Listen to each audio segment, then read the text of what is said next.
మా పిన్ని చేసిన పనసపొట్టు కూర ఫుల్ లెంత్ వ్లాగ్ అప్లోడ్ చేశాను నిన్న. ఎవరన్నా చూడని వాళ్ళు ఉంటే చూడండి.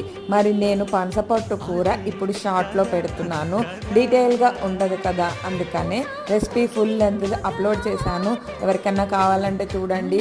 పనసపొట్టు కూర సూపర్గా ఉంది. మరి సింపుల్గా చెప్పేస్తాను. మనకు కావాల్సిన క్వాంటిటీ ఇంకొకటి ఆవపిండి, ఎండుమిరపకాయలు, ఇంకా ఉప్పు వేసి మెత్తగా చేసి పేస్ట్ లాగా చేసుకోవాలి. ఇది ఎప్పుడు వేసుకోవాలనేది టిప్ కూడా చెప్పాను. మీరు ఫుల్ లెంత్ బ్లాగ్ చూస్తేనే డీటెయిల్గా అర్థమవుతుంది. మరి కాజు ముందుగా వేసి తీసి పక్కన పెట్టుకోవాలి.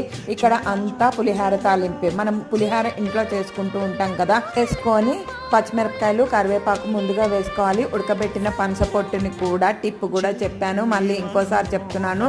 డీటెయిల్గా మీరు ఫుల్ లెంత్ బ్లాగ్ చూస్తేనే కూర రెసిపీ అనేది అర్థమవుతుంది. ఈ వీడియో కింద ట్యాగ్ చేసి పెడతాను, ఫుల్ లెంత్ వీడియో. మరి మీరు కూడా చూసేసేయండి. బాయ్. మరి